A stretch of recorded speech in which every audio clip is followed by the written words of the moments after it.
Il-kap tal-Oppożizzjoni Simon Busuttil appella lill-Gvern biex fil-każ tal-kriżi fil-Libja jaraf x'inhu l-interess nazzjonali, ikollu prioritajiet tajbin u jerfa' r-responsabbiltà tiegħu li jiggverna dan il-pajjiż. Nistennew mill-Gvern sens ta' priorità, nistennew mill-Gvern sens li jaf x'inhu l-interess nazzjonali u nistennew lill-Gvern li jerfa' ir-responsabbiltà tiegħu li jiggverna lil dan il-pajjiż. Il-kap tal-Oppożizzjoni Simon Busuttil għamel dan l-appell waqt intervent fil-programm Focus 101 li xandar il-ħadd filgħodu fuq Radio 101. Simon Busuttil saħaq li l-Gvern mu qed jinforma lil poplu Malti b'xejn u staqsa għalfejn fl-istess nifs li l-Ministru George Vella kien qed jgħid li m'għandniex inkabru l-affarijiet, pajjiżi oħra kienu qed jevakwaw lin-nies tagħhom. Għaliex George Vella, l-Ministru tal-Affarijiet Barranin, jgħidilna isma' toqgħodux tkabruhom u naraw il-pajjiżi l-oħra joħorġu lill-nies tagħhom, lill-ċittadini tagħhom mill-Libja u jevakwawhom.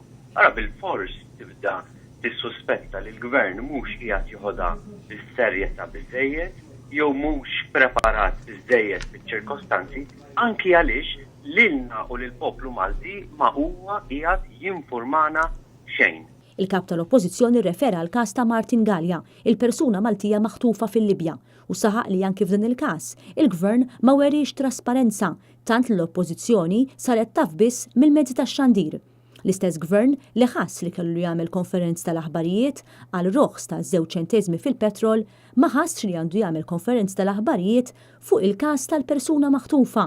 Għal kuntrarju l-Prim Ministru kien imsiefer u għażel li ma jiġix lura għal Simon Busuttil. Dan il-Gvern biex iraħħastu sens fil-petrol jagħmilek press conference.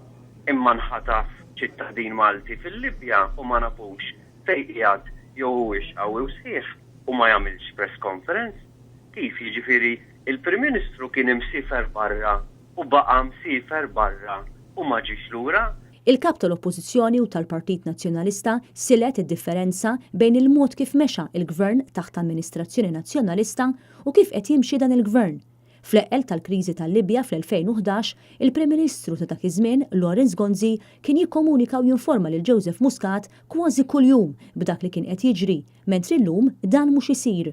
Aħna nafu li l-Prim Ministru ta' dak iż-żmien Lawrence Gonzi kien jikkomunika u jinforma lil kap tal-Oppożizzjoni ta' dak iż-żmien Joseph Muscat kważi kuljum bis-sitwazzjoni kif kienet qiegħda tiżviluppa. Mentri llum dan assolutament mhuwiex qiegħed isir. Il-kap tal-Oppożizzjoni qal li jittama li l-Ministru tal-Affarijiet Barranin George Vella imur il-Libja mill-aktar fis possibbli biex juża l-kuntatti diplomatiċi kollha fi sforz biex tinħeles il-persuna maħtufa u biex pajjiżna ikun viċin il-poplu Libjan. Fit-tmiem l-intervent tiegħu il-kap tal-Oppożizzjoni wiegħed l-appoġġ tal-Oppożizzjoni lill-Gvern u saħaq li huwa fl-interess tagħna wkoll li l-Libja terġa' tqum fuq saqajja mill-aktar fis possibbli.